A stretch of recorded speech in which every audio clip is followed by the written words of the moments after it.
naman yung mga lalabang sa tinakdang basaan zone para sa sikat na Wata Wata Festival 2025 sa Hunyo 24 pagmumultahin na ng San Juan LGU. Kasama mo sa balita, Radyoman Gerald Olip. Gerald! RMN Live Report!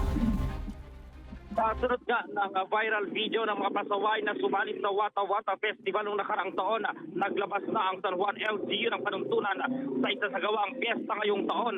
Ayon kay San Juan Mayor Francis Zamora, ang City Ordinance No. 14 Series of 2025 ay naglalaman ng guidelines ng naturang festival. Tumataginting na 5,000 piso ang multa ng mga lalabago hindi susunod sa itinagdang basaan zone sa Pinaglabanan Road sa pagitan ng N. Domingo Street at P. Guevara Street, San Juan.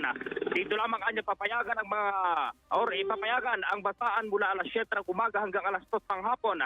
Mahigpit ay pagbabawal sa Wata Wata Festival ang paggamit ng maduming tubig, pagbubukas ng sasakyan, pananakit o pananakot, pagsasampa, pagyanig o pagbuka sa mga sasakyan, pagpasok sa mga sasakyan, pagbasa sa hindi basaan zone, paggamit ng hindi otorisadong fire truck at paggamit ng highly pressurized water spray. Magpapatupad din ang lungsod ng liquor ban mula alas 12 o 1 ng madaling araw hanggang alas 2 ng Hunyo 24. Ang mga mahuhuling menor de edad na nalabag sa ordinansa ay turn over sa City Social Welfare Development Office ng San Juan. Kung maalala, idineklarang special holiday ang Hunyo 24 dahil marina sa pagdiriwang ng Wata Wata Festival.